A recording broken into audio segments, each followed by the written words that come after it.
Hello, my name is Ben. Hi, I am Cheyenne. And we are the hosts of the Too Vague podcast this week. Cheyenne, anything new? How are you doing? Oh, I am doing well, and no, nothing really new in my life. Just more of the same. More of the same.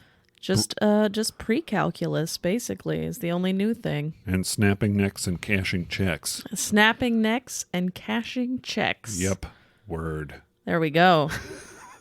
How's calculus? It's good right now because Okay. I'm in the algebra section of calculus. So a breeze. Yeah, that's the easy part. Is the algebra part. it's for me. trigonometry where I'm really gonna need Arden to be my hype man. Yes, that coincidentally is our word today. Yeah, we're gonna be doing hype today. Hype. Ready to hype? Don't believe the hype, or believe the hype. One of the two. Yes, the word hype.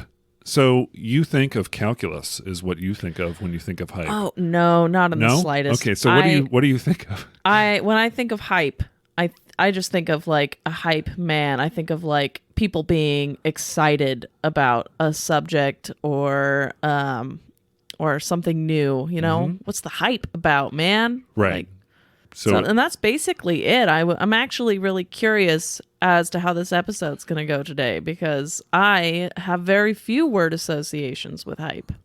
So for you, it's just that definition that you That's mainly what I associate. think of. Yeah. Excitement for something. Mm-hmm. Okay. Or, something popular. Yeah. Something with a lot of hype. Gotcha. For the word hype, I think I want to start with the original definition and how it's changed since its original use. Hype is a noun that means extravagant or intensive publicity or promotion. The verb part of it is to promote or publicize a product or idea intensively, often exaggerating its importance or benefits. Right. So in the 1920s, it was used originally in the U.S., shortage or cheat or a person who cheats, a hype person or a hype man or something like that. So that was okay. originally in the 1920s. The actual origin is unknown about the word, but that is like one of the earlier usages. It's also, I'm guessing this is something that is of English descent. It's also a slang term for a hypodermic needle. Oh. I never used drugs, so... Yeah, I guess I don't know that either. Yeah. But it makes sense. Hypodermic needle. Yeah, they call it the hype. The hype. Yeah, to me that doesn't seem very, very American to call it a hype. Yeah, you think might be like English? I think it might be English. It just seems like an English thing. Yeah, that checks out. Yeah, it seems like the hype. Yeah, kind of like... That's a very bad British accent. But... Yeah, it's the dog's bollocks. Are you familiar with the dog's bollocks? No. Okay, so that's the dog's balls, but that is really good. Bollocks is just balls. It's kind of a... It's a cuss word. Right, exactly. And one time on the phone when I was early on in my career, I used that with a customer, and then I realized that that was profanity. An expletive. Yeah. It's like, you're going to bollocks it all up if you do or it that way. Bugger. Yeah. Bugger off. Yeah, bugger. I think bugger is probably a little more tolerated than bollocks. But Maybe. Anyway, it's really, so that's like kind of a curse word. But if you say it's the dog's bollocks, it's really good.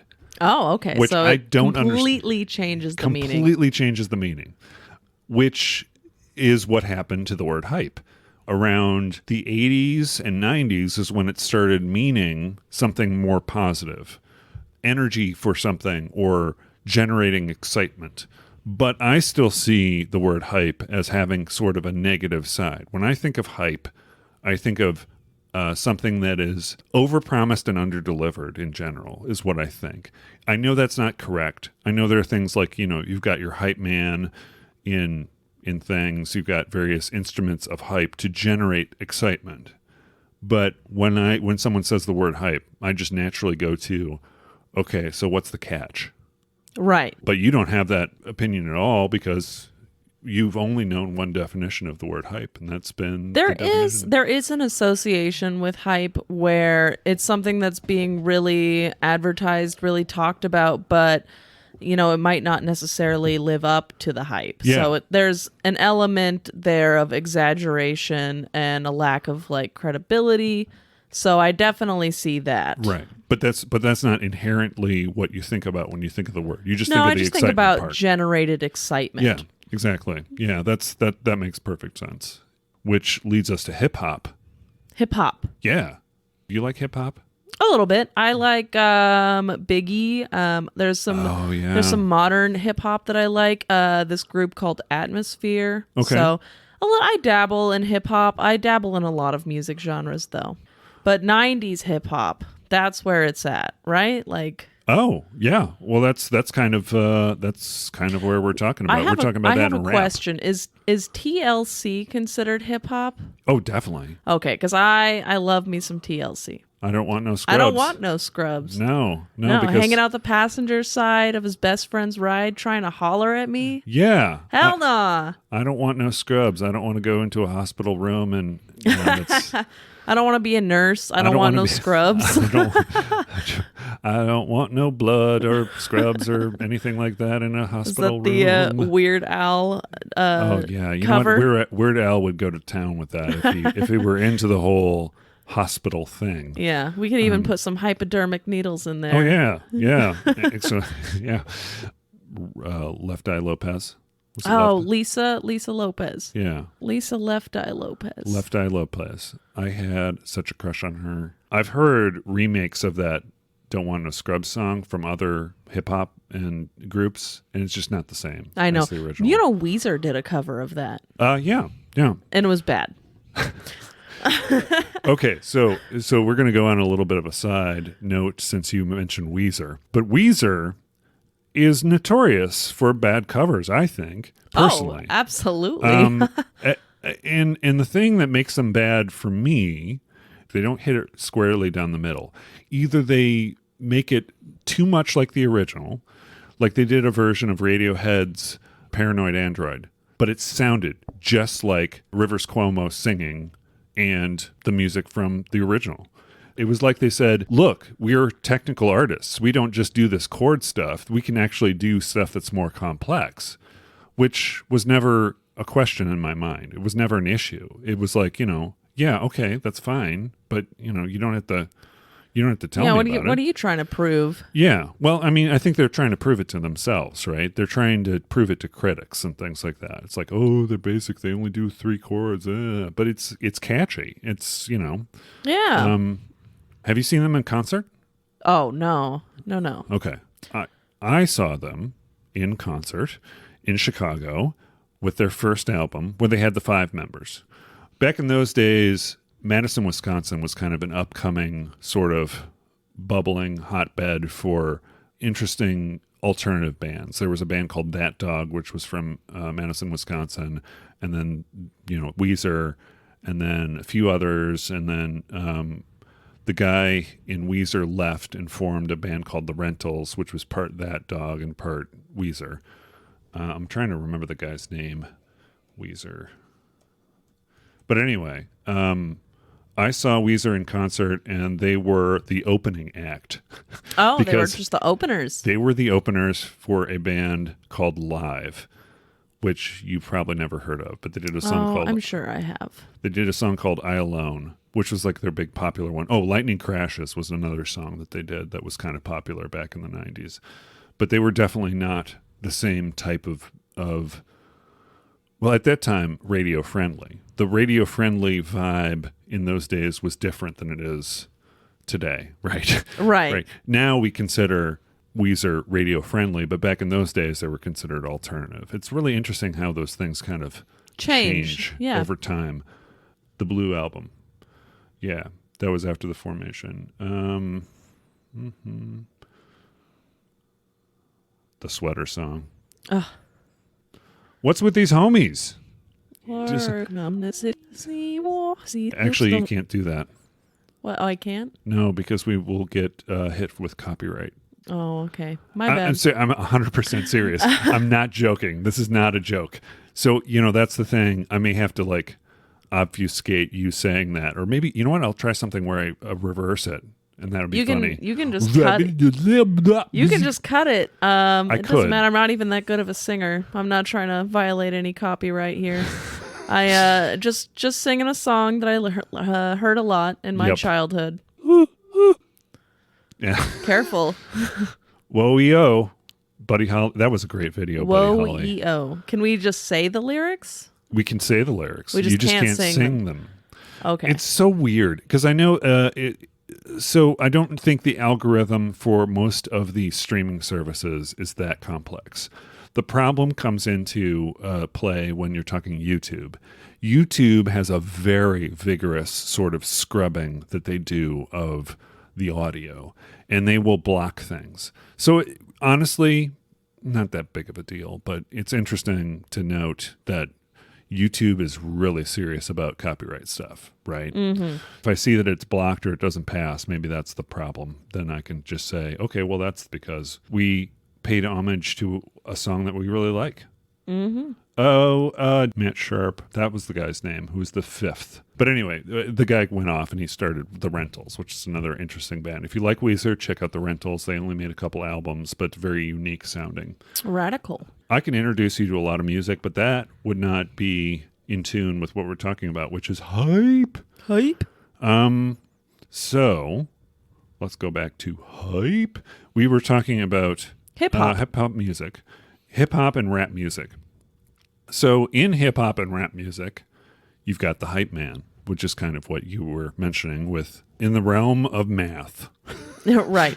In the realm of math, my hype man is my boyfriend. Exactly. Yes.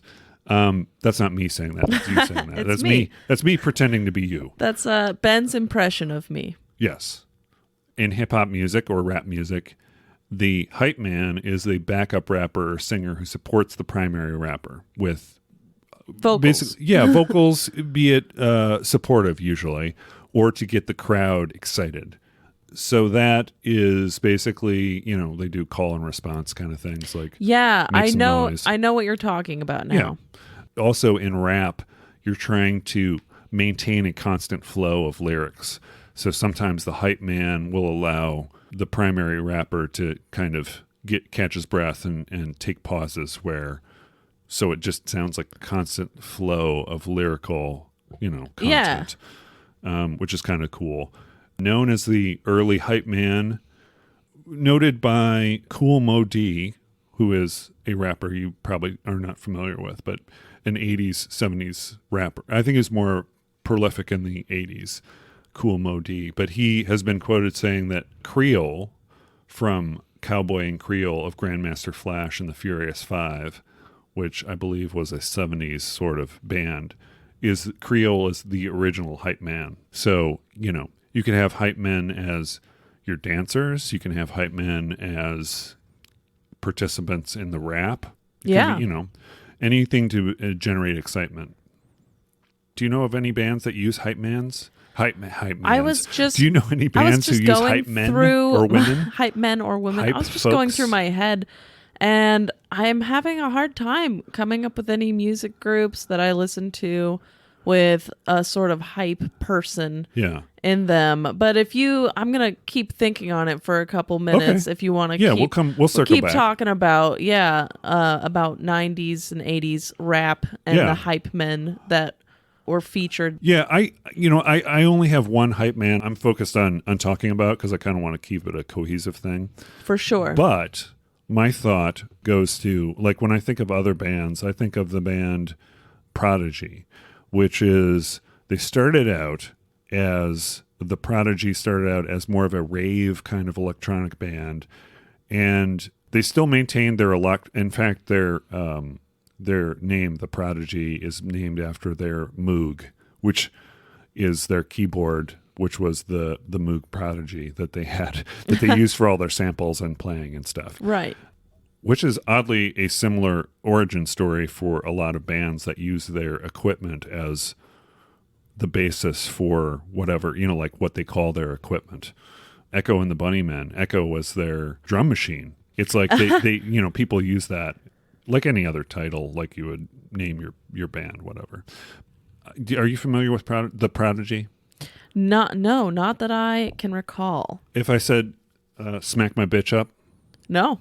Okay. That was they kind of started out as rave, and they kind of advanced and got into this sort of more angry industrial sounding. Like, it's the music that they make these days is more, it's like really good workout music is essentially what it is. It's electronic. So it's high kind of, BPM. yes. High, like very quick tempo. Mm-hmm. Yep. And very, very kind of industrial sounding, right? I can dig that. Yeah. The Prodigy, they had originally, when they were a rave band, they just had the electronics, the people doing the music, primarily just one dude, and dancers. And that was kind of like the thing for rave music, right? And then with their third or fourth album, they started introducing the Firestarter song. Are you familiar with that? I'm the Firestarter. No, Ben. Okay, I'm sorry. I'm going to disappoint you by That's not knowing fine. any of your musical references. No, that's totally fine. Don't worry about it. He did lyrics for that, as you know, he became a more contributing member as far as lyrics and writing and music, but he started out as a hype man kind of dancer. This guy, Keith Flint. Sadly, Keith Flint, what was it? I think it was 2019. They were on a tour to promote their album, and he committed suicide. It's awful. It's awful, and it's something where tortured artists, right? I mean, it's what makes their music great, but also it's something that we wish we could support them. Right. In a way that's other than just monetary and fame and things like that. It's like, you know, they're human beings. It's a sad story, but when I think of Keith Flint, that's sort of a hype man where he started out as a dancer and kind of made his way into, you know, being the vocalist. A promotion of sorts. Yeah, sort of. Yeah. Which is kind of cool. I did find some hype man knowledge on the interwebs. Cool. I found that Mr. Porter of D12 was the hype man for Eminem. Ah, okay. Yeah, or Marshall Mathers. That's his name, right? Yeah, Marshall Mathers. You are correct. So that, out of all these that I'm looking at, which shows that I really am not knowledgeable in the area of hip hop, that's the only group that I recognize. Is D12. Eminem, basically, and D12, yeah. And kind of to go into that, I'm going to bring up the band Public Enemy, which is a band that was a rap group that was formed in the 80s, and they kind of made their focus in rap was to create sort of more political content in their music. So Public Enemy, they're from Long Island, New York, originally. Formed by Chuck D, Carlton Douglas Riddenhauer, and Flavor Flav, William Jonathan Drayton Jr. in 1985. Like I said, they did political messaging as a part of their rap on subjects of American racism and the media. Their debut album, Yo, Bum Rush the Show, was released in 1987, and their second album, It Takes a Nation of Millions to Hold Us Back, released in 1988, has a song on it that is Don't Believe the Hype, which is funny because Flavor Flav, the hype man, is telling people not to believe the hype, and he is the hype man. And he's the hype man. Yeah, isn't it? A little bit of irony in that. Is that irony or is that meta? It's irony. It's irony. Politically messaged rap and really good stuff. Chuck D and Flavor Flav, they had a co-founder named Professor Griff, who was sort of a dancer, sort of a hype man on his own, but didn't participate lyrically that much, who was kicked out of the group because of some anti-Semitic things that he said. And then he was readmitted to the group. But primarily when you think of Public Enemy, you're thinking of Chuck D and Flavor Flav. Flavor Flav is notable for one thing that he has always is a big clock around his neck.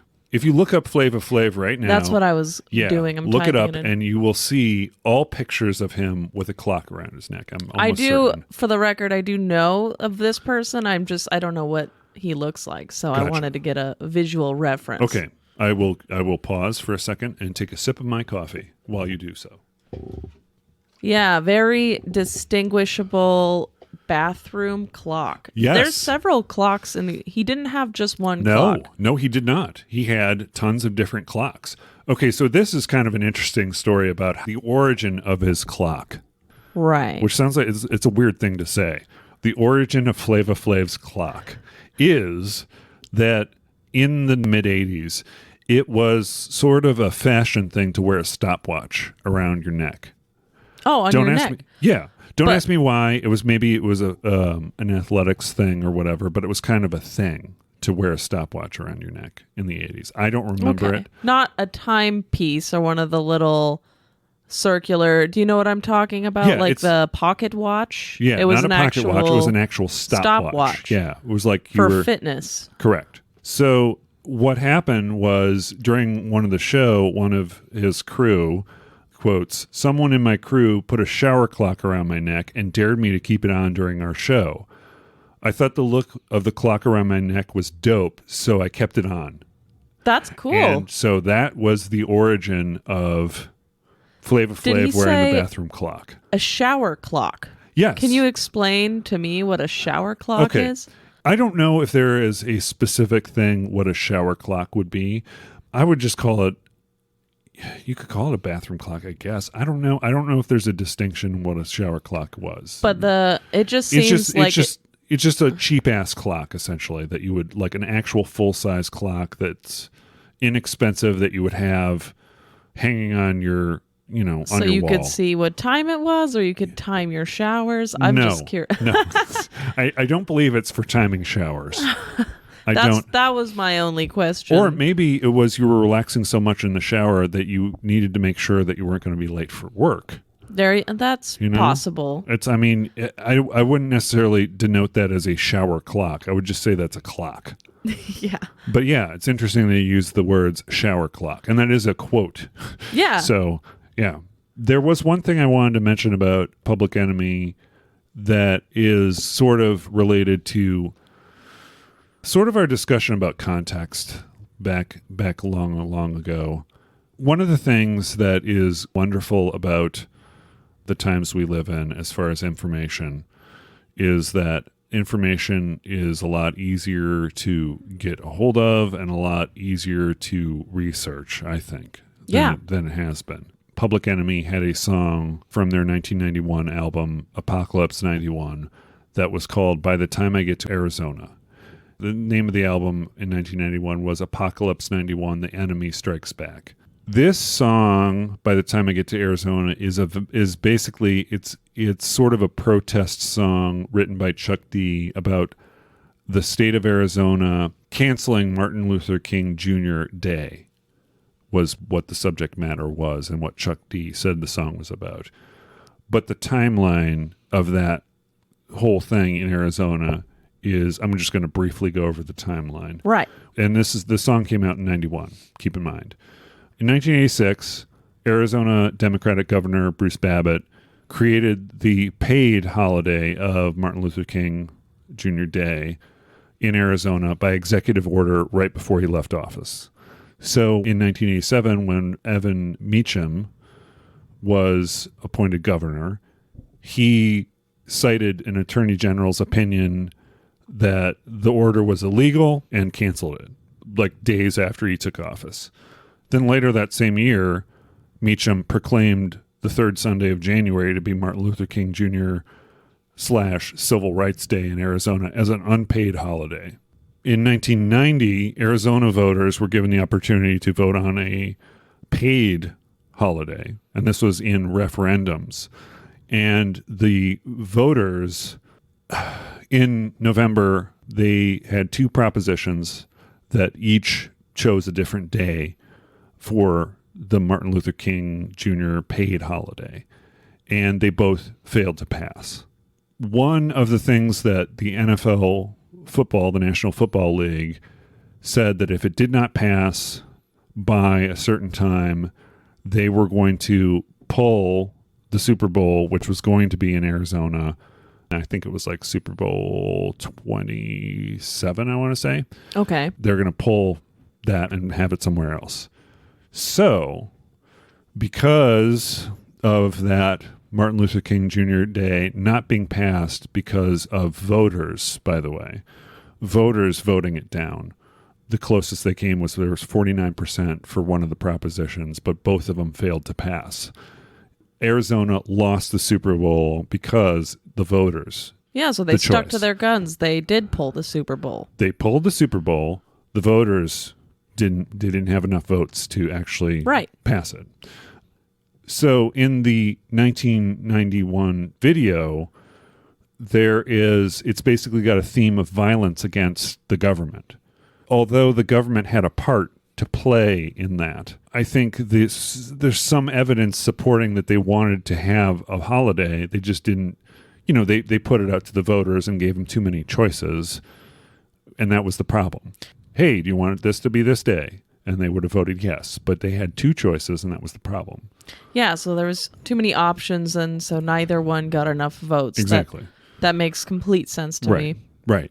So the video depicts violence against the state government of Arizona for this song by the time I get to Arizona, which was Chuck D's statement about what happened, right? Which may have been based on information that wasn't 100% accurate, or it was emotional, but it was still a valid sort of expression, I think.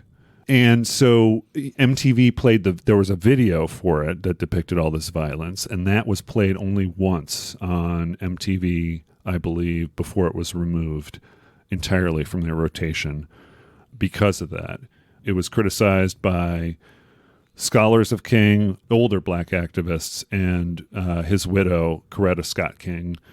And so it was one of those things where it was information that was provided in a different format that could have been construed as misinformation because people see the video and they go, oh, the governor did that. And that's not necessarily the case. It's sort of a statement that's made that lacks a full context, like you were saying in the originally. How, the context of what happened, it kind of gets washed over in the message that this group produced. Right. So, which is unfortunate.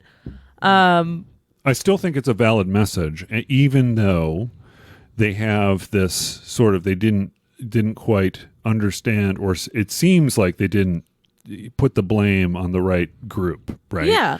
In the video, the government did have a part to play. The government is the one that made those two propositions. So there is a valid reason to be angry for the government doing what they did. But, Chuck D was quoted as saying it's because of this guy canceling Martin Luther King Day, which wasn't this guy. Which was right. The actual was it Meacham. He did not do that. It was the paid holiday part that was the problem that didn't pass. So, however, he did originally cancel the executive order making MLK Correct. Day a paid holiday. Correct. Making it into an unpaid holiday. Right. Which, I mean, is a bad public move. It's a bad public move, but he's a Republican. It anyway. is not it's not a surprising move. It's we'll not say that. Yeah. But it is. As far as it wasn't surprising, he canceled it for that reason, but he also made it an unpaid holiday, showing that there was an intent. And also, those propositions came out, which showed that there was an intent to make it that, I think. When it comes to government and politics, it seems to a lot of times to just be a pissing contest. Yeah. Do you know what I mean when I say a pissing contest? Yes, I do. Okay. Or sometimes people refer to it as a dick measuring contest. Exactly. But that's sexist, man. I mean, yeah, sure. If you want to call it that, it's sexist. Okay. It is a little sexist, I guess. They never call it a clit measuring contest, do Well, they? because women don't do that. Oh, I'm sure they do. Or people with clitorises don't do that. Okay, gotcha. But anyway, as you were saying. Yeah, I call it a dick measuring contest Okay. because it's a pointless show of force, a pointless show of being correct, Exactly. arguing even though it's pointless. So yeah, The problem, from the standpoint of the government in that case, not understanding the importance of that holiday and the significance of having that holiday being a paid holiday as opposed to being an unpaid holiday, I think that is, something that was lost, maybe based on the fact that there wasn't information available. Could have been the political affiliation or the general consensus among the party. yeah, But a statement was made in a video that was kind of controversial and could have promoted violence. And it was sort of a response to something that didn't seem to be entirely understood, but it was still valid. And that's kind of like misinformation in general, is you still need to do your critical thinking above Yes. and beyond the statement. absolutely. I mean, you can't just take a statement for what it seems to be saying without doing a little research and figuring out, one, where that statement came from, what the motivation for that statement was, and just in general, you got to do your work to come up with your own opinion. Also, when it comes to music and creative work, I think we can take valuable things out of a message without taking it at face value. I think people are capable of doing that. It doesn't mean that's what happens all Correct. the time. Correct. But I think that's kind of the purpose of creative work, Is to think about it. to provide value in different ways. Yeah. Without being a literal message. Yeah. And that's not to say they didn't, they might have intentionally tried to cause a little bit or promote violence, as you said. I don't know the song per se. Yeah. I'm sure they weren't trying to raise an insurrection or civil disobedience exactly. It looked a lot like a militia invading corporate offices and people shooting. I can show you at the break. Well, that's but it's a music video. It is a music video and it is a piece of artwork, right? It's not real, but you can't necessarily determine how people interpret that. I don't think you can make the prediction one way or another accurately that it incites one thing or another. It's an expression of, it's like when people say, violence on television causes violence. Exactly. Or in video games. Right. Or in video games. I didn't want to make that connection directly, but you know what I'm saying. Yeah. Because this is sort of a video game show. Sometimes. Sometimes. And then the air horn. I was waiting for you to hit me with the segue. That is a great symbol of hype. Yes, and it's got sort of an interesting history. I don't want to go too far down the rabbit hole on the air horn, but in music, it has its origins in reggae.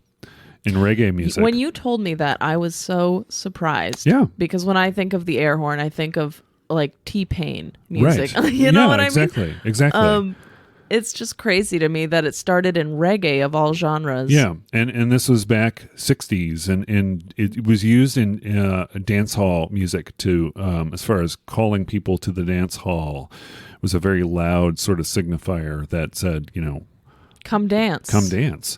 And it has, there are various artists that utilized it. Even Bob Marley had a song that featured the air horn in it. But I think more notably, we think about the air horn as an instrument of hype, but also an instrument of mischief. Oh, for sure. A real prankster's tool. Yes.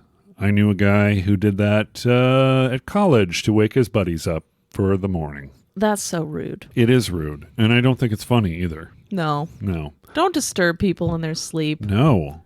I was a very heavy sleeper. I'm less of that now, but I once accidentally, I was like half asleep, and I kicked my girlfriend in the back because she was trying to wake me up. She came into my apartment and was like jumping on me and pushing at me, and I was just like, what the? And I kicked her in the back.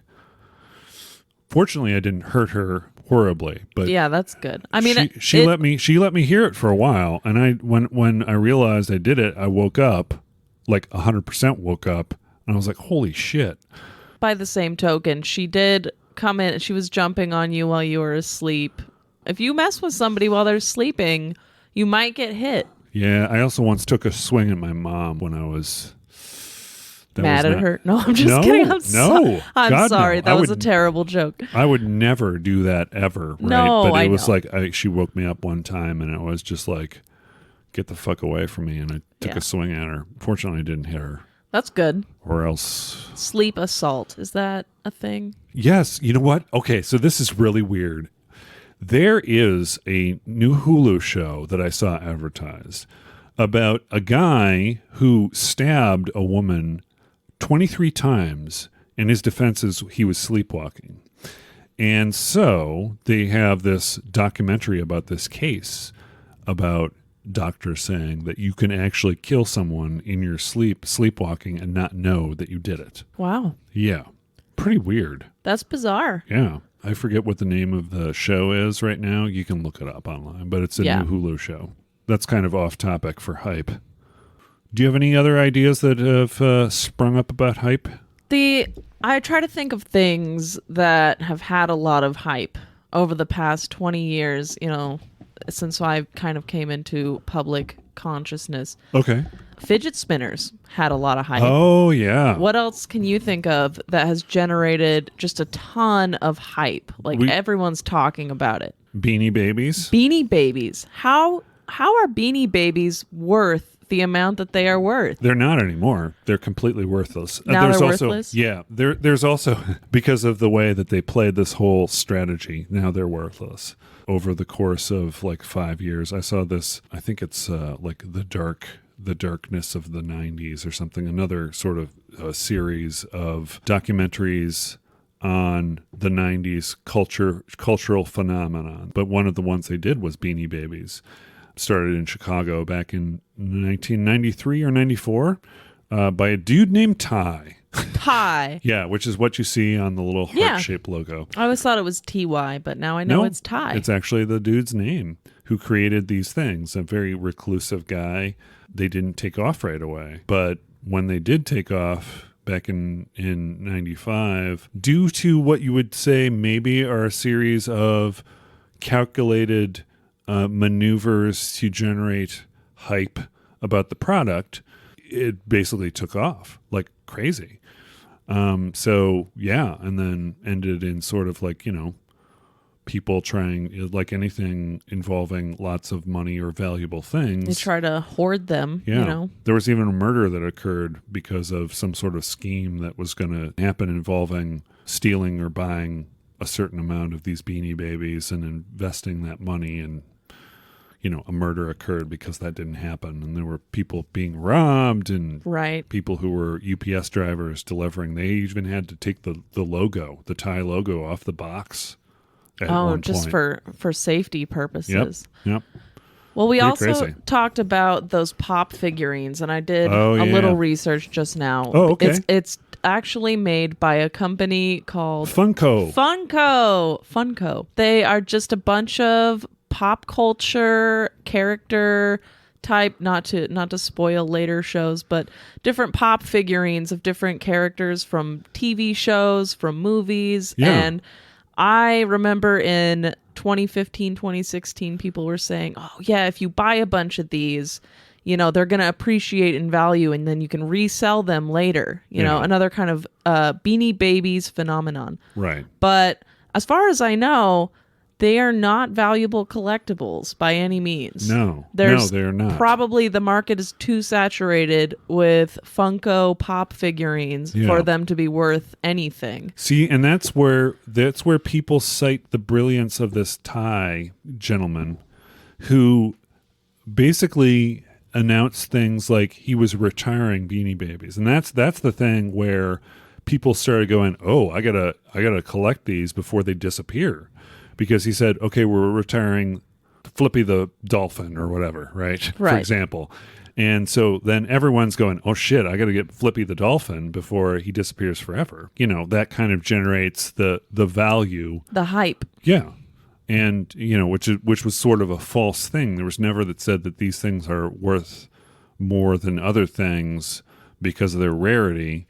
because it was never really like how many are out in the environment. You don't know. You just know that the certain base number are valuable, like anything else is valuable that you have stored. For things years. are worth what people will pay for them. That's true. And also around the time, here's another thing that's interesting about that, that whole thing with the 90s.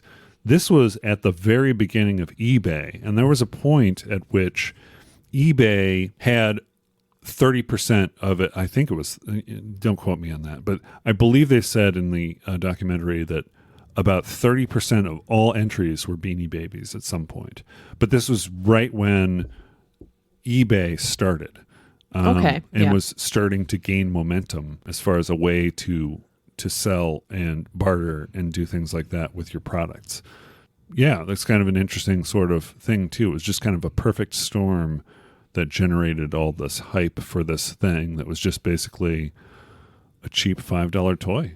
Yeah. I mean, I've got one right there. It's a little worm. You see a little rainbow worm?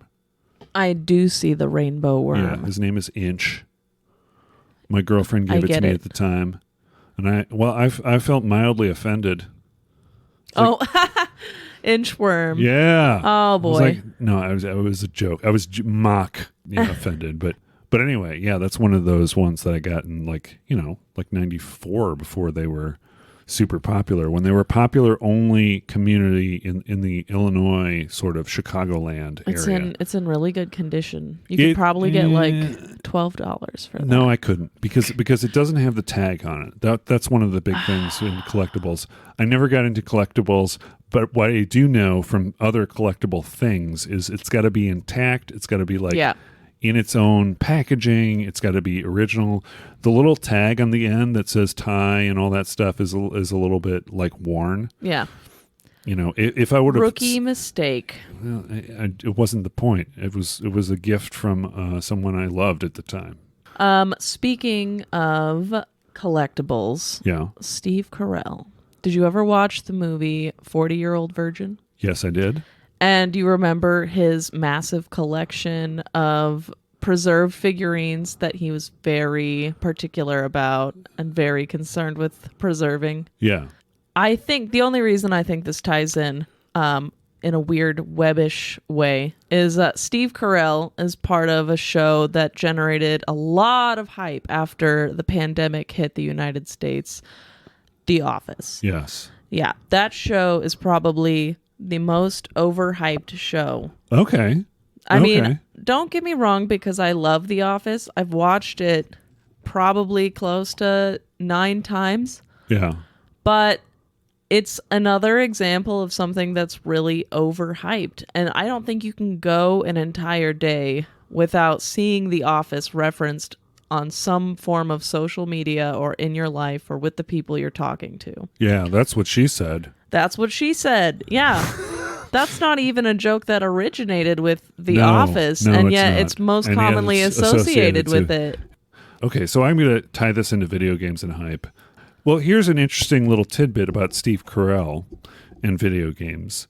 You know that he kind of had his origins in Second City and in Chicago. He and Stephen Colbert were both kind of, like on the same general sort of timeline as far as when they were discovered. They both Stephen Colbert and Steve Carell both worked for Dana Carvey. Dana Carvey had a show that was the Dana Carvey Show that was tried to push the envelope, right? That tried to basically do things. Look up the Dana Carvey Show. There's an interesting documentary about. We're talking a lot about documentaries, but anyway, or I'm talking a lot about documentaries. Maybe that's the problem. And mockumentaries. Mockumentaries, but anyway, it's an interesting sort of the Dana Carvey Show. They were both members of the Dana Carvey Show. I recognize that guy. That's Garth. Yes, Dana Carvey. Yep, he is Garth. He was also. Not gonna do it. He's the not gonna do it. The church lady. He did that was one of his characters. He did a whole bunch of characters on the show, and he actually has a Netflix comedy special that's not too bad, where he does stand up. But he was more of a sketch comedian kind of guy. and they had one sketch in particular that was one of these where the networks, like, they pulled it only had, I think, like 4 or 5 episodes that they ever aired, maybe 6. And it was because they didn't understand the comedy. And there was one where Bill Clinton basically grew breasts to feed everyone in the nation, essentially. And it was like the opener, and everyone tuned out because it was just like, what the hell is this? What is this? Right. There were some interesting sketches in the show. There was one where there were these people who were trying to prank drive-thrus, but they did it in such a way that was wrong. Like, they would give them the money and then drive off and laugh hysterically and not get their their food or anything. And they were just like, what the hell? And they're like, yeah. I mean, as someone who works in a drive-thru regularly, it's just like you kind of shrug your shoulders and then put the bag on the counter and say, okay, if they come back, it's right here. It's right here. But yeah, it was like people who didn't understand the prank, and that was kind of, they had some clever stuff in this kind of controversial sort of material that people didn't quite connect with at the time. And it might have been an idea that was a little ahead of its time too. Steve Carell, during those times when he was relatively unknown, before The Office brought him to the forefront, there was this golf game called Outlaw Golf. And Outlaw Golf was, I got it for the Xbox, I believe, the old Xbox. Outlaw Golf was, you had various characters. You had like a dominatrix. You had this guy who was like a hillbilly. You had an ex-stripper, like all these weird characters golfing in a golf tournament. And the big thing that they did with the game dynamic was you would beat your caddy to improve your morale. Right. So that was the big game dynamic, was beating your caddy to improve your morale. That being said, Steve Carell was the commentator, and I'm sure he did some comedic sort of like snaps and put downs of the different things. But I mean, he is a great comedian. He is a great comedian, and he does have a great voice for it and everything. Yeah. And he's, I would say, a great actor too. Oh, absolutely. He has a range. But I mean, the humble beginnings, right? It's like hype generated by a show also has the benefit of exposing people to the comedic genius that was Steve Carell too, right? Yeah. So it's not always a bad thing. No, not at all. It means exposure. But then let's talk about games that have had, we have a sort of a game tie-in. I feel like we can both think of the same game about a game that was really overhyped. All right, ready? We'll say it both at the same time. We'll say it on 3. Okay. 1, 2, 3. Cyberpunk. Yes, I knew it. Yeah. But the thing is, we've talked about this before a lot, and you have expressed that even as somebody who played it on the PlayStation for the first time, you thought it was a really good game, and that people criticized it way more than they should have. Correct. Which I actually agree with you on. And it was a certain subset of people. It wasn't the people on the PCs necessarily. No. Right? It was people on the older generation consoles. Yeah. But that generated so much noise, drowning out what was otherwise a pretty decent game. I'm not saying it was an 8 or 9. I'm saying solid 7. And there's nothing wrong with a solid 7 out of 10. Sure. I mean, I thought that it performed really well on computers. It's unfortunate that it was not ported over very well to the older generation consoles. But in general, I would agree. It's like I would say it's even like a 7 or an 8 because the world is so fully fleshed out, and I think the skill tree is cool. I think the storyline is cool, although it's a bit brief. It's a pretty short main story. So I would say it generated good hype, but the reason why is because it was in development for so long, and it was like the hype men for the game kind of oversold some aspects of it. That's the question that I have. Hype is something that's generated for something that is a little bit out of your control as someone who's promoting it. Right. promoting something in such a way that generates excitement is what promoting is supposed to do. You're supposed to generate that excitement for something so people go, oh, hey, I want that. But there's a way to do it that doesn't exceed expectations. I think the big problem that happens in marketing where you're trying to generate a level of excitement, hype is not predictable. You don't know how things are going to travel, especially now through the internet and through means that it's a lot easier to transfer that information, right? So it's not like you look in a magazine like back in the day. You get your Video Games Monthly magazine, you look at that magazine and you go, hell yeah, I'm going to get that game because it looks awesome, right? Right. And that's basically it. Or maybe you have an interview with someone who says, oh yeah, this game shows promise, we like these things, we like that thing, and whatever.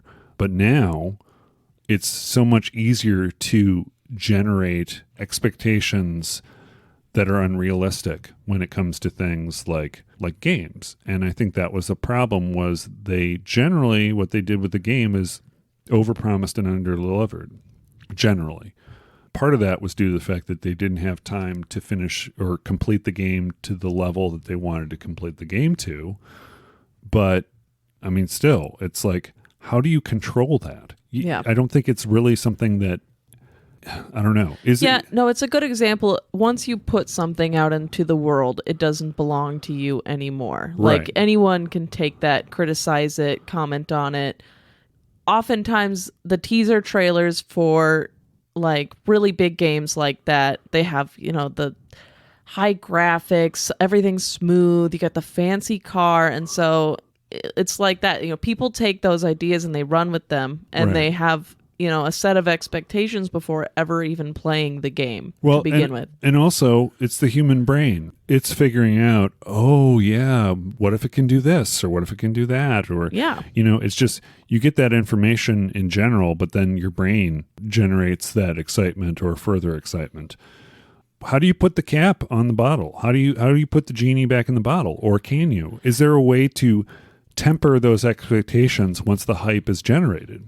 Well, so I don't think there's really a way to stop people from overselling a product, because you're not going to create an ad for your game that says, well, don't get your hopes up. We have our team of developers and we're human. So, it's not going to be perfect. You're going to want to sell like all the high points of your game. Right. I would say including more gameplay footage in these advertisements might help.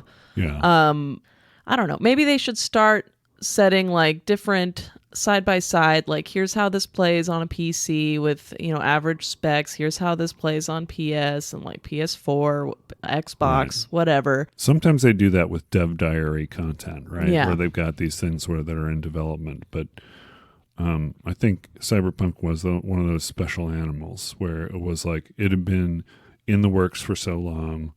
The company was so well known for Witcher. The Witcher, yeah. And Witcher is something that if The Witcher 3 was, from what I'm told, I didn't get a lot of playtime with it back in the early days, but it was a piece of shit when it came out.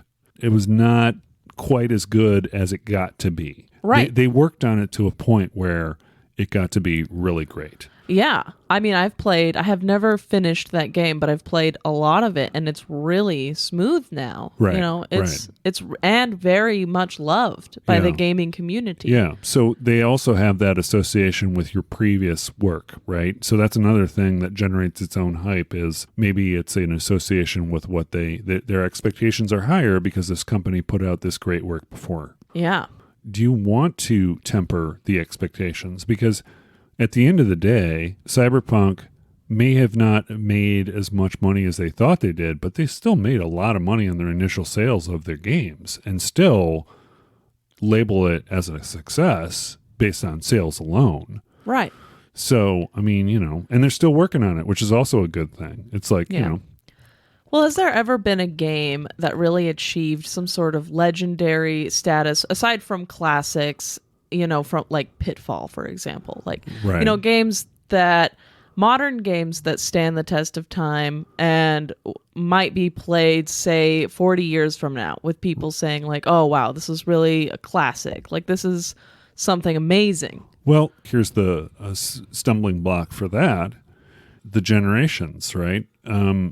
Part of it is the time that you have with the thing when you played it originally or watched it originally. I'm thinking about movies. There are movies out there that I've seen where, now on Rotten Tomatoes, or whatever the, aggregate, the Metacritic or whatever, are much higher than they used to be because what they like is different now than what it was before, right? So when it originally came out, it was originally a crap movie, but now people love it. Now they love it.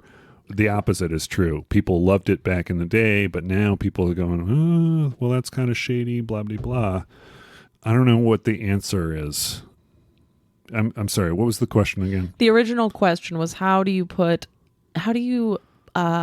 the word? Temper hype, yeah. Essentially. How do you I don't think you can prevent it from kind of getting out of hand, from people developing unrealistic expectations? Yeah, I don't think that's something that you can control. And I don't think it's something people want to do either. Because while there might be backlash from underperforming games, initial sales, like being able to go into something and know that your sales are going to be off the chain, man. Right. That's promising as somebody who makes money from selling a video game. And I think also what really matters is if that company puts out a product that's not 100% initially or has a stumble or two, that they commit to making it right. Yeah. I think that to me speaks volumes. Yeah. Even beyond people who just want to go online and shit all over whatever it is. And there are a lot of different situations where I talked to people about that game who would tell me it's a piece of garbage game. I was like, oh, what did you play it on? And I was like, oh, I didn't play it. I was like, well, then how can you tell me it's garbage? Oh, that's because that's what I heard. That's what I heard. It's garbage. But you can't really judge something if you've never played it for yourself or watched it for yourself. Right. But people do it all the time, right? But that's ridiculous. Yeah, no, I agree. Ridiculous. Then you're just a fake hipster. A fipster. A fipster. Not the dog's bollocks. Not the dog's bollocks. No, definitely not the dog's bollocks. Most of the games that I love are games that weren't hyped. But then again, I'm a person who likes things that are not the norm, right? Right. I like something that's unusual and something that surprises me with how great it is. And that doesn't necessarily mean that those things are always successful. Yeah. Well, I don't want to talk about this game too much, but one game I have played recently, we talked a little bit about it, that really exceeded my expectations was Dragon's Dogma. Oh, yeah. Yeah. It's a really fun RPG, Yep. really satisfying combat, really cool skill building, and basic mechanics for what they call their pawns. Right. Right. Did you play the original one that came out back in the, I want to say PlayStation 3 days? I don't think so, but I've played... I think the version I have now might be a later version or... Okay. Darkness Arisen, maybe? Oh, okay. Because that whole thing with the pawns, I don't know if it's the same as it did when I first played it, but it was you go online and you'd find pawns that other people were using as their characters, and you could have them assist. And that things is like that is a mechanic in the version I'm playing. You essentially go to a rift stone and connect to the internet. You enter this it looks like purgatory to me because it's just a cloudy, like dark space So where it sounds exactly like the same ghastly, dynamic. ethereal people are walking around. And then, it's characters, pawns that other players have created with their own stats, sometimes with really weird names. Yes. I had a pawn named Stinky Peach, and I was like, okay. I don't know what that means. No, me neither. Like, it might be something gross, or it could just be someone being silly, but Either way, it's really cool. And then you can also comment when you're releasing those pawns and like say like, oh, this was really cool. You can give them specific feedback. Right? You can rank them. Yeah. You can give them gifts from your inventory. Yeah, it sounds like it's exactly the same type of thing it was before, just with a different story. Yeah. Because that was another thing. That was one of those, to me, when I played it, it was surprising. It was surprising how good it was. Yeah. I didn't hear a lot of hype about Dragon's Dogma. I heard mostly through word of mouth, and at the game store, it's like, oh, you got to check this out. I mean, it's like not a lot of people are talking about it, but it's pretty cool. It's got interesting sort of things they're playing with.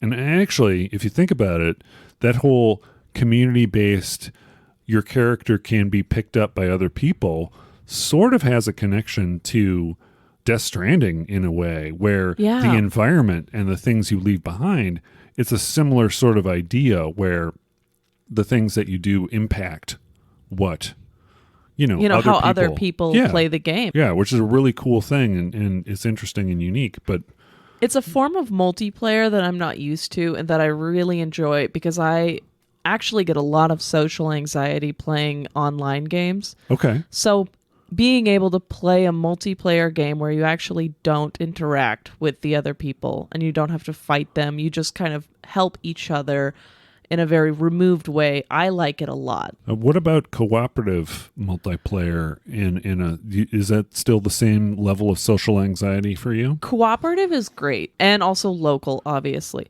Right. But clearly local. Local is never stressful because it's always with your friends.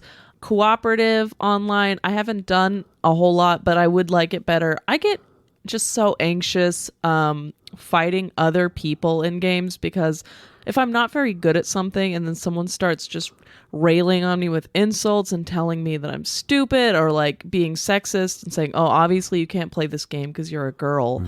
It's like, it ruins it for me because I just want to play games to have fun. I don't care if I'm bad at them. That's the thing with me. I just don't give a shit.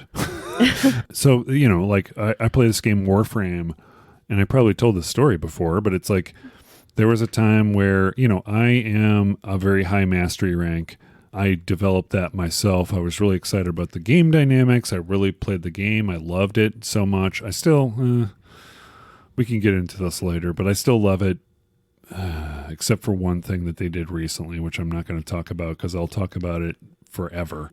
I was one of the higher mastery ranks. I think it was like, I don't know, at the time it was like 20 or something. And there was a special event where it's all pretty much, with some exceptions, there are some one-on-one sort of things that you can do, but for the most part, it is cooperative multiplayer.